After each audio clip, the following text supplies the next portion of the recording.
Welcome to Multimodalities with Miss Miranda. Today I want to talk about organization in our classroom. And it's so important when we're doing centers for our students to understand where they're going, what they're going to be doing, and an easy way to replicate it every day. I'm actually using today as my guide the Science of Reading Toolkit. The reason I've chosen the Science of Reading Toolkit is because of the color coding for organization. It has amazing instructional implications as well, but right now we're just talking about organization.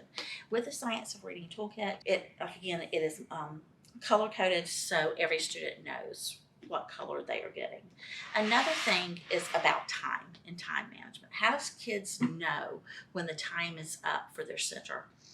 I love these hour clocks from hand2mind. So if I want my centers to last no more than 10 minutes, I'm going to start my 10-minute hour class and I'm going to work through my instruction. Again, the students are going to be able to see when the time is up. A great instructional organization tool. The first thing we want to do is to actually look at this box and to unpack it to see the benefits. The first thing, actually use the getting started. I kind of pushed it to the side, just started diving in with all these wonderful tools and realized it's really a mini idea pamphlet of things that I can use in my classroom. You're going to get individual bags, and in the individual bags are the tools. So let's look at all of the goodies that are in this bag. We actually have math cubes. Everybody has math cubes in their classroom.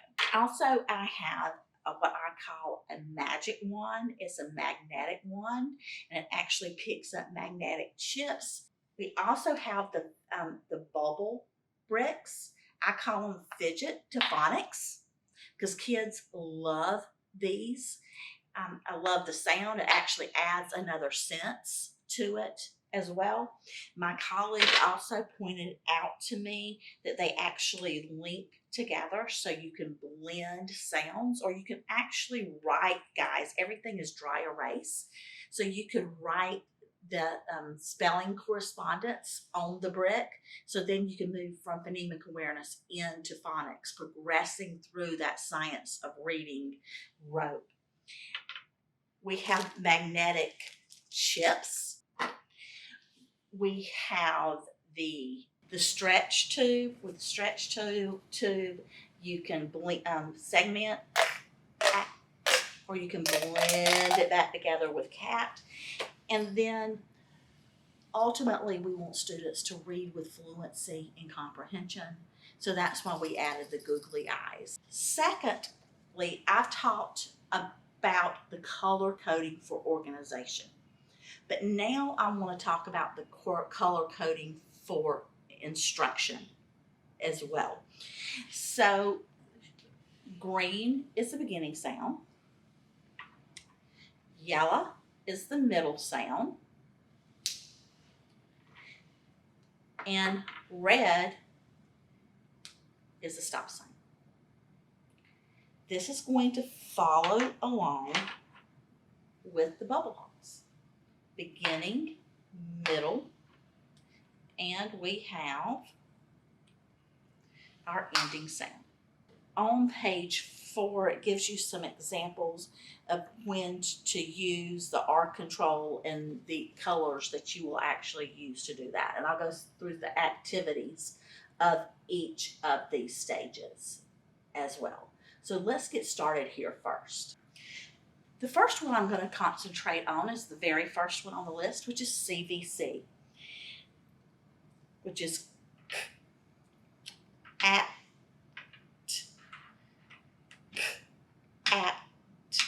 Notice the color coding for CVC: green, yellow, and red.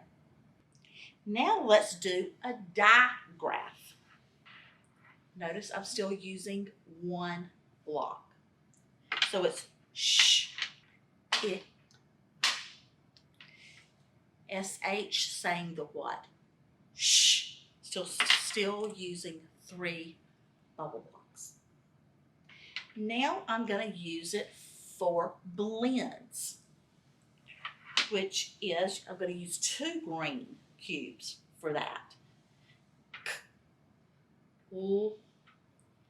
At,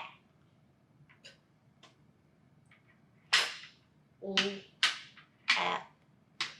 So blends. So far we've done CVC, we've done digraphs, and now we're with beginning blends. Now let's use CVC with a silent E, like in the word bike. So I have I.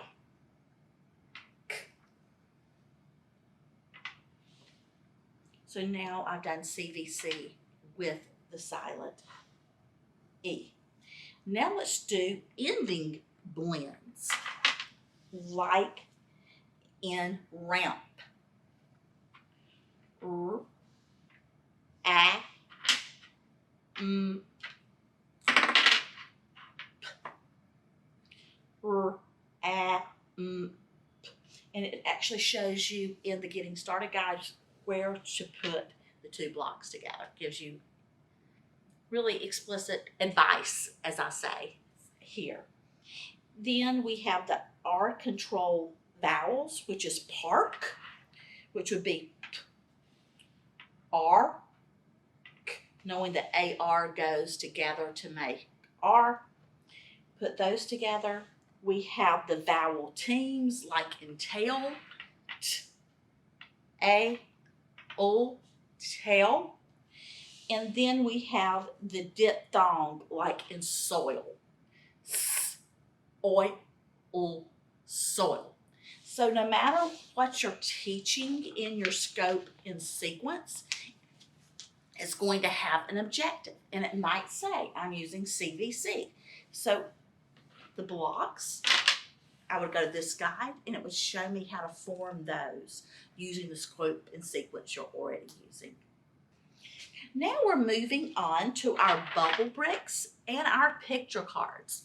You know, if you notice, our picture cards have a colored rim around the outside. You might say, well, Miranda, you know, how do you use those? Well, at first, before I opened up my handy dandy Getting Started guide, I thought, well, maybe I give each child the color of their bag. Kind of made sense to me, but there's actually an instructional purpose that's right here in the back of our Getting Started guide. What I find is that the orange rim is our CVC. The yellow rim is our digraphs. The green is our CVC with a silent E. Our blue is blends, and our purple is diphthongs. So again, going back to that scope and sequence that I might have from another program, remember this is very versatile, and it's also this, like I call my utility box. I'm able to match the scope and sequence to this guide. So let's go in and play with one. The word is bug.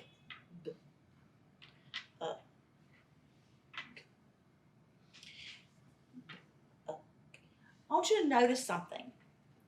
Do you see the cutout? Let me show you the cutout. The cutout. Look, the cutout is the exact number of cubes that you need. Because for our students who need that scaffold, they will know the number of blocks that are needed. But what if I used cube?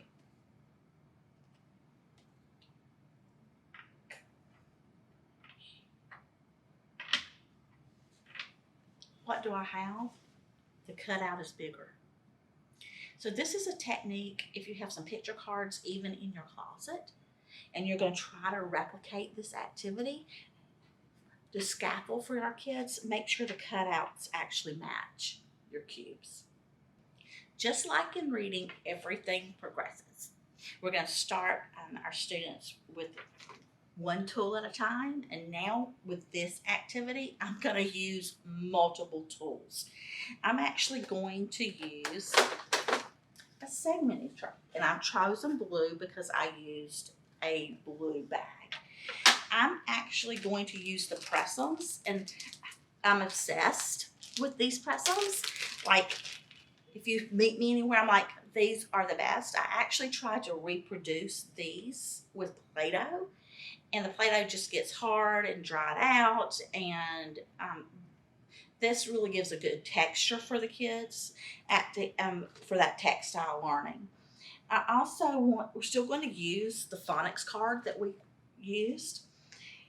We're going to use the Pressums. We're going to actually use the magnets and the magic wand. So we're going to use a lot of activities, but we're going to break this up. The word is bug. Let me turn it around where you can see it. Bug. And I just want to use the Pressums at first because I just love them. So I've got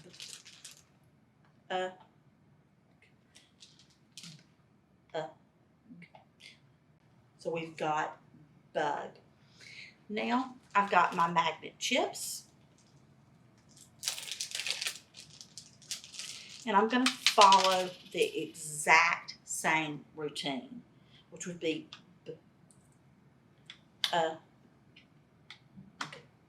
green, yellow, and red. What you're seeing is very explicit and very systematic way of teaching reading. We're just at the sound level at this point, but if I want to blend, I've got now if I wanted to turn this into the phonics level, I'm going to actually leave this up.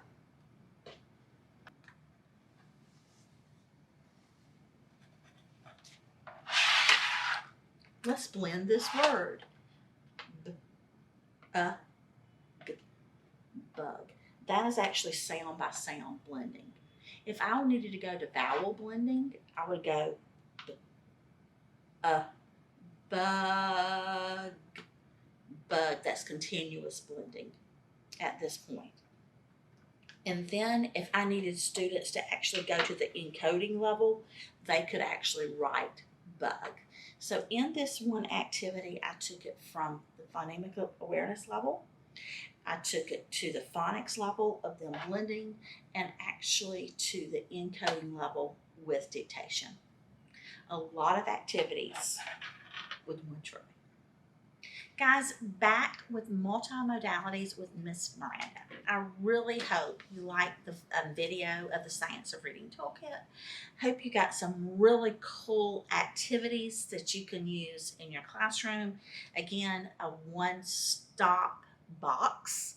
Everything you need to do to add that intensity of what the Dyslexia Association is telling us that we need by adding multimodal strategies. I think that you could see that you could use this with any curriculum that you have. You can express your creativity and come up with some different activities than I actually used myself. I'm working on that mind mapping for kids. Like us, we're going to be sharing so many more great ideas. What's even better is that you're able to request a sample from us, and you're going to be able to use this like the next day when it comes in. When you get a sample, like shoot us some pictures. Let us know what you're using. Let's really add multimodal activities and tools into our classroom so we bring learning to life for every child.